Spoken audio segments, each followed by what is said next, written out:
నమస్తే అండి. శివాయ గురువే నమః. శ్రీమాత్రే నమః. ఈరోజు మనం ఒక గొప్ప వృక్షం గురించి మీకు నేను తెలియజేస్తాను. అంటే మనకి కొన్ని వృక్షాలు దేవతా వృక్షాలు కొన్ని ఉంటాయి. వాటిల్లో ఇది మేడి వృక్షము. అంటే దీనినే ఔదుంబర వృక్షం అని కూడా అంటారు. మనకి సహజంగా గురుబలం బాగుంటే చేసే పని ఏదైనా కూడా బాగా కలిసి వస్తుంది.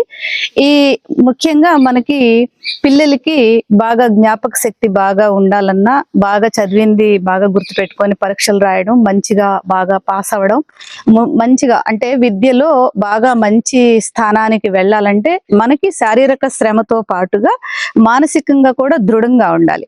ఇలా మానసిక బలాన్ని పెంపొందించడానికి, గురు బలాన్ని పెంపొందించడానికి ఈ వృక్షరాజ్యం మనకి ఎంతో సహాయం చేస్తుంది.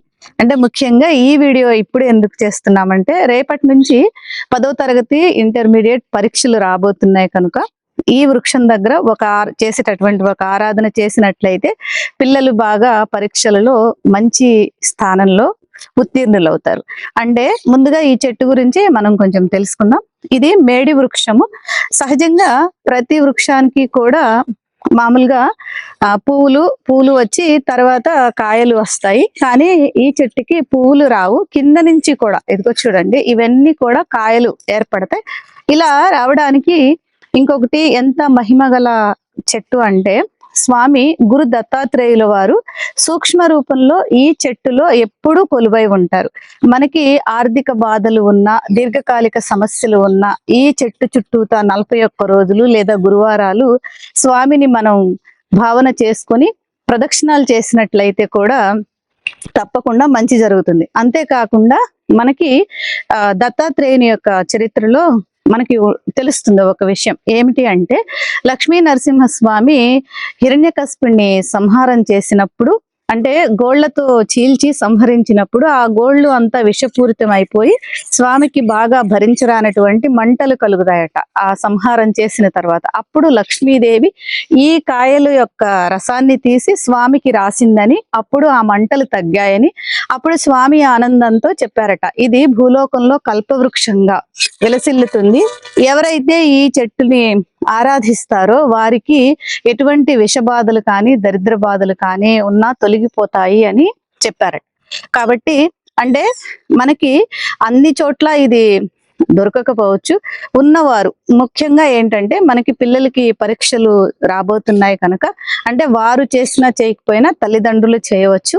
ఎలా చేయాలి అంటే, మన పూజా మందిరంలో మామూలుగా దీపం పెట్టి ఆవునేతి దీపం వెలిగించి తర్వాత ఒక పసుపు పచ్చని దారాన్ని 9 పోగులు దారం పోసి దానికి 9 ముడులు వేసి పసుపు రాసి అది దేవుడి దగ్గర పెట్టి, మనం ఈ ఆకుని అంటే ఒక ఆకు తెచ్చుకొని, ఈ మేడి వృక్షం యొక్క ఒక ఆకు తెచ్చుకొని దాని మీద ఓం ద్రాం దత్తాత్రేయాయ నమః, ఓం ద్రాం దత్తాత్రేయాయ నమః అని పసుపుతో రాసి అది దేవుడి దగ్గర పెట్టి, దాని మీద ఈ తోరం మనం పిల్లలకి కట్టాల్సినటువంటి దాన్ని పెట్టి పూజించి ఓం ద్రాం దత్తాత్రేయాయ నమః అని పూజించి బెల్లం నైవేద్యం పెట్టి, అంటే మనకి దత్తాత్రేయుడు మన పూజా మందిరంలో ఉంటే సరే, లేకపోతే ఈశ్వరుడి ఫోటో ముందైనా ఇలా రాసి పెట్టి మనం ఈ పూజించి బెల్లం నైవేద్యం పెట్టి దానిని పిల్లలకి మనం కట్టినట్లయితే, అంటే పరీక్ష రోజే అని అవసరం లేదు, ముందు రోజైనా మనం ఇది చేసుకోవచ్చు.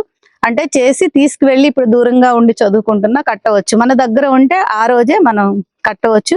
పిల్లలకి కట్టి మనం పూజించాలి. అంటే కట్టి ఆ మంత్రాన్ని ఓం ద్రాం దత్తాత్రేయాయ నమః అని చదివి బెల్లం నైవేద్యం పెట్టి స్వామిని పూజించినట్లయితే పిల్లలు పరీక్షలలో బాగా ఉత్తీర్ణులు అవుతారు. గురుబలం వారికి బాగా కలుగుతుంది. ఒకవేళ అంటే మొదటగా ప్రయత్నించండి.